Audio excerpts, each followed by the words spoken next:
I grew up with this broken skyline, the muted colors and the way the light falls. Everyone seems scared because of the rat plague. I don't know how, but I'll make this right. But I will be Empress, won't I? And then I'll have to sink lots of enemy ships myself. Birth shouldn't give anyone the right to rule. You earn it every day by serving the people who need you. Mommy! Corvo!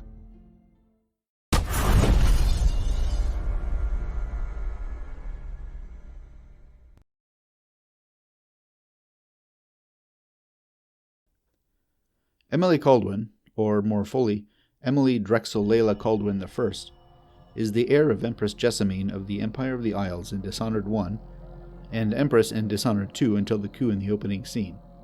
We encounter Emily as a 10-year-old in the first case, and can play as adult Emily in the second. In a sense, we are seeing two separate characters, not the least because in the second case it's really us as the player. This video will attempt to flesh out the overall character, and as in other character profile videos, maybe reveal information casual players might have missed. Since it will examine Emily separately as a child and adult, it will discuss her personality and its changes in line with events of the games, rather than in a separate section. Much of this information also appears in the video on Corvo. Emily is voiced by Chloe Moretz in Dishonored 1 and Erica Luttrell in Dishonored 2. Emily was born on the 2nd of Rain in 1827. She is the daughter of Jessamine Kaldwin and Corvo Attano, the royal protector. Corvo's paternity was regarded as the worst kept secret in the Empire, and it was widely accepted that he is her father. It might have been that Corvo's commoner status prevented them from marrying, or maybe Jessamine remained unmarried to retain political capital. We know little about geniture laws in the world of Dishonored, but Trevor Pendleton mentions recognizing one of his bastards. This implies children born out of wedlock can be acknowledged and inherit, even if legitimate children might take precedent. In the case of rulers, we know Parliament sometimes has a role in determining who takes the throne, so the laws regarding succession may not be set in stone. It has been a fan hypothesis that Emily was conceived during the Fugue Feast, a ritual time outside of the calendar when all laws and social conventions are suspended. But this takes place at the end of the year, after the month of songs. So if human gestation is at all similar to our world, the timing is definitely not right.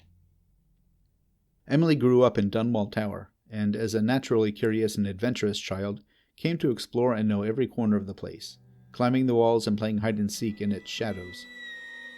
Though she had the finest tutors, she preferred drawing and stick-fighting with Corvo, a habit Spymaster Hiram Burrows strongly disapproved of as time wasted. In many ways, she was a typical kid despite her royal upbringing, and a bit spoiled according to some.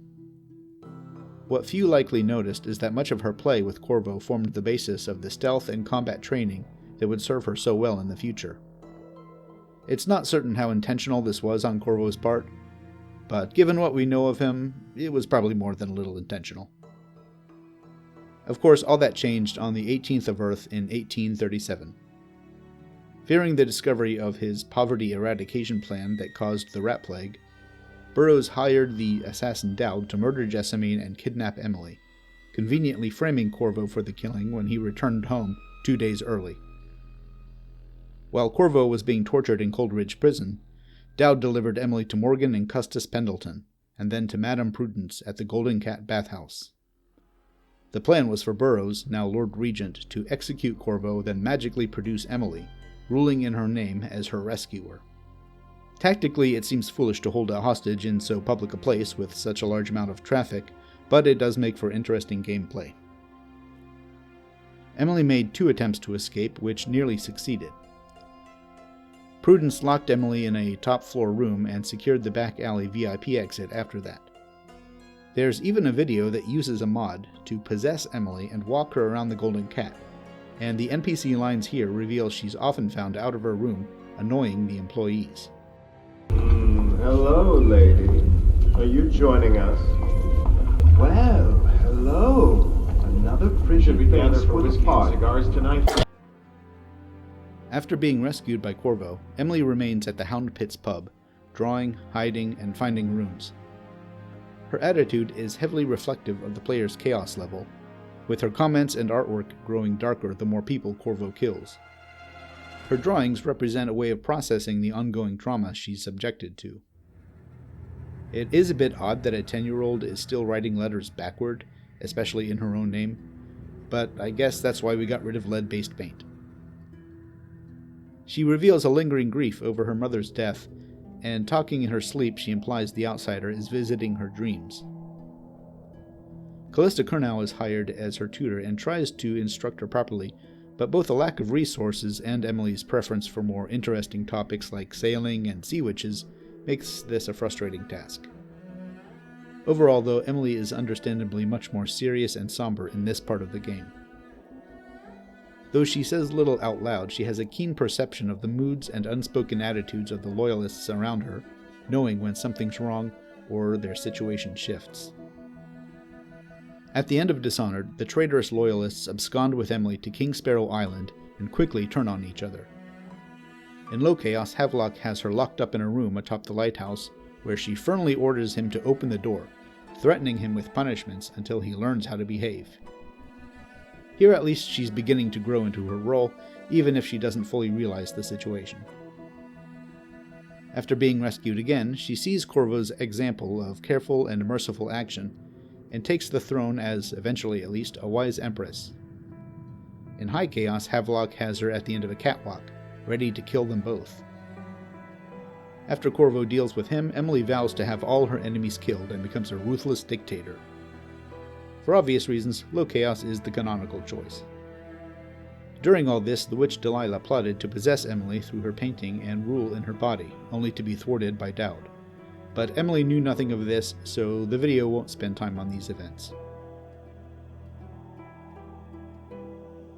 Emily was crowned soon afterward, and with the help of Corvo, Sokolov, and Pierrot, ended the rat plague and rebuilt Dunwall, draining the flooded district and fighting back the encroaching gangs. She instituted a reform of the City Watch and enacted rationing of the increasingly rare whale oil. This last act was not popular, creating a base of opposition that included members of the Boyle family as well as the so-called regenters, adherents to the disgraced Hiram Burroughs. But in the early years, things had nowhere to go but up, and conditions in the Empire improved, with trade resuming and the regent's travel restrictions lifted. During this time, she continued training under Corvo's instruction, achieving skills in combat and stealth almost equal to his own. When Emily was 14, she was riding in a rail carriage with her friend Alexei Mayhew. They were ambushed by regenters who fired pistols at the carriage and threw a grenade. Mayhew grabbed and threw the grenade back at the attackers, and Emily beat one of them with a railway brace until help could arrive. After this, people stopped calling Emily the Child Empress. Mayhew was commended for her bravery and given an officer's commission in the City Watch when she came of age.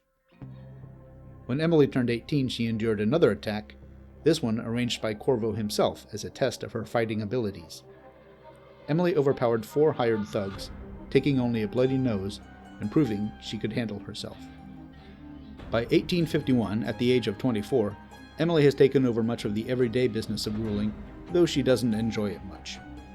She still prefers to train in fighting or run along the rooftops at night to explore the city and her subjects, without anyone's eyes on her, though she doesn't know that Corvo is usually a few steps behind, making sure no harm comes to her. Her lack of interest in the details of government has not won her many friends, and she's considered flighty and neglectful of her duties. Bratty qualities that might be forgiven in a 10-year-old, but grow increasingly tedious in the adult ruler of an empire. She also prefers to spend time with Wyman, her lover.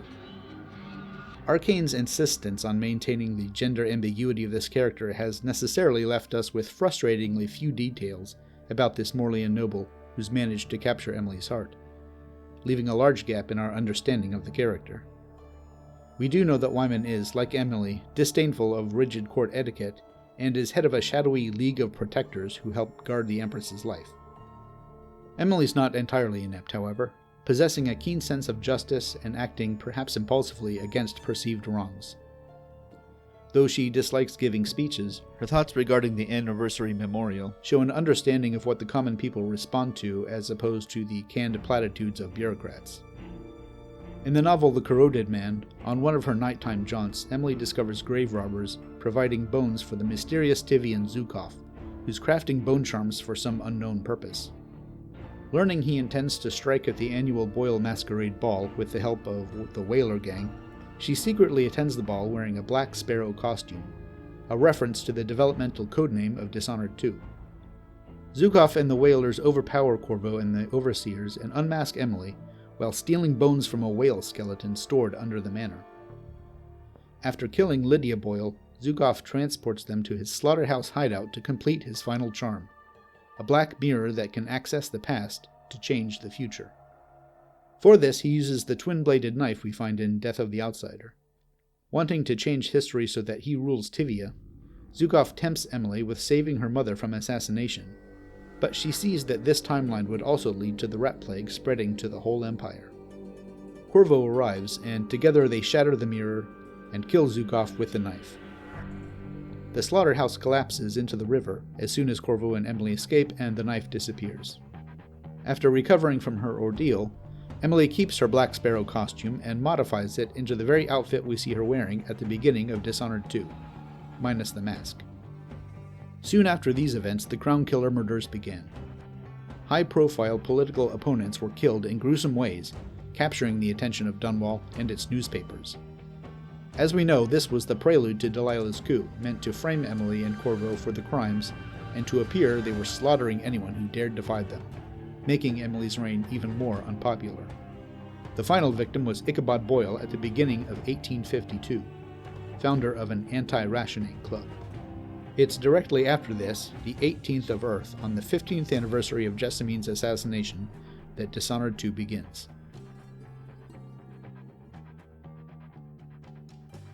When Delilah rips Emily's reign from her and imprisons Corvo in stone, all she can think to do is run.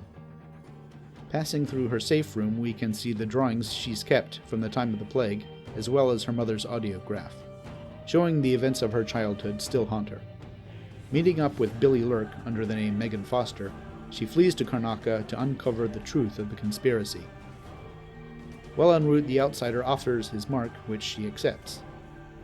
The powers she can access reflect her status and personality.